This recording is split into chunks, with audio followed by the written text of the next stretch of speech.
December 25th, 1991, 7:32 in the evening, Moscow time.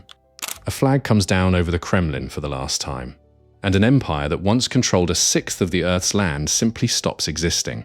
No invasion, no war, no enemy tanks in the streets. It collapsed from the inside, undone by 5 mistakes made decades before anyone noticed. This is how the Soviet Union actually fell, built in 1922, gone in 1991. This is the autopsy. In 1922, the USSR stitched together 11 time zones and over 100 nationalities under one flag, held together less by belief than by fear. From the outside, it looked unshakable. Underneath, the foundation was already cracking.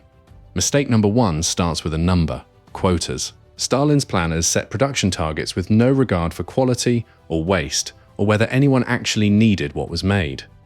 Collectivized farms, run the same way, produced the opposite of what they promised: repeated, deadly shortages.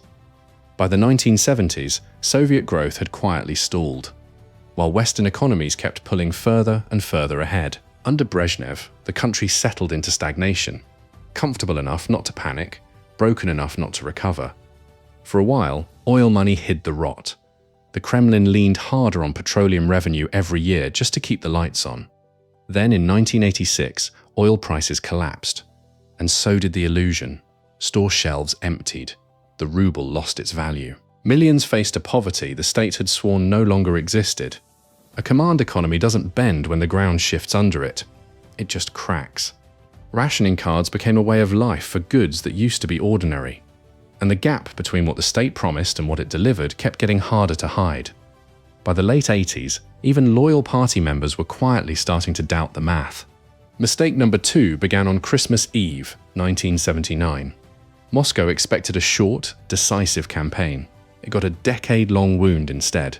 Mujahideen fighters used the mountains the Red Army never fully controlled. Over 620,000 Soviet soldiers would serve here. None of them delivered the victory Moscow promised itself. Then the CIA started supplying Stinger missiles through Operation Cyclone, and the war changed overnight. Hundreds of Soviet helicopters went down, and with them, Moscow's biggest advantage. More than 14,000 Soviet soldiers never came home. Their coffins arrived quietly, almost in secret. Back home, morale didn't break all at once. It just kept leaking, year after year. Afghanistan became Moscow's Vietnam, a decade later, and no less costly. A war that drained the treasury exactly when the treasury could least afford it. Soldiers who did come home often came back changed, and the state had no real plan for that either. Afghanistan wasn't just a military failure. It was a crack in the myth of Soviet strength. 2 mistakes down, 3 to go. Mistake number 3 arrived in a single night. 1:23 a.m., April 26, 1986. Reactor number 4. It explodes, and radiation starts drifting across the continent. Soviet officials sat on the disaster for days while radiation quietly poisoned entire regions. Pripyat, home to 50,000 people, wasn't evacuated for 36 hours. Gorbachev himself later called it the moment Soviet confidence broke for good, because Chernobyl didn't just poison land.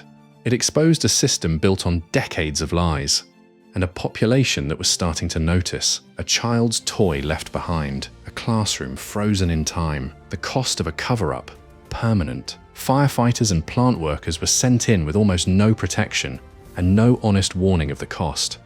Chernobyl is still, in some sense, an open wound on the map. 3 mistakes down. The cracks are no longer hairline. Mistake number 4 was an attempt to fix everything before it. Gorbachev's Glasnost opened Soviet media in ways the country had never experienced. But the truth that came pouring out didn't strengthen the party. It gutted it. Suddenly, people were reading about Stalin's purges, the gulags, decades of buried history, all at once. Perestroika was supposed to modernize a failing economy. Instead, it accelerated the collapse. By 1990, stagnation had become an outright crisis. There was no walking it back. Gorbachev would later admit he never grasped how deep the rot actually went. Openness was supposed to save the system. Instead, it gave millions the words to finally say it was broken. Every truth that came out made the next one harder to contain. 4 mistakes down, 1 left. The biggest one. Mistake number 5 was a unity Moscow could no longer force. Across all 15 republics, identities suppressed for decades exploded into open independence movements. In the Baltics, nearly 2 million people joined hands in a human chain 675 miles long, Estonia to Latvia to Lithuania. The world watched in stunned silence. In January 1991, Soviet troops opened fire on unarmed civilians in Vilnius. 14 Lithuanian defenders killed. It backfired instantly. Baltic resistance hardened. World opinion turned decisively against Moscow. The Soviet military was still one of the largest on Earth, and it couldn't shoot its way out of a political crisis. Then came the moment that broke what was left. August 18, 1991. Hardliners placed Gorbachev under house arrest, an attempt to seize control before the Union could unravel any further. They took the television stations. They couldn't take Yeltsin's defiance.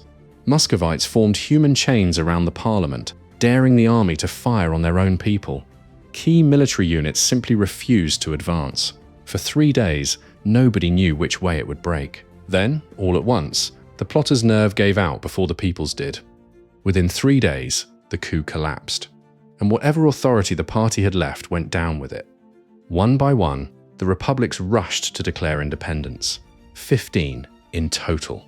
In December, Ukraine voted for independence, over 90% in favor. Without Ukraine, the Soviet breadbasket and its second-largest republic, there was no union left to save.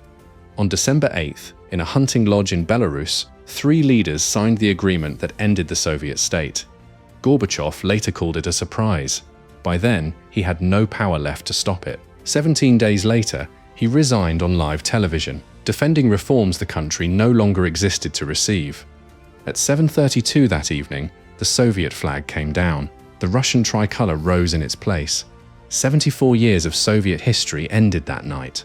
Not just a government, an entire idea.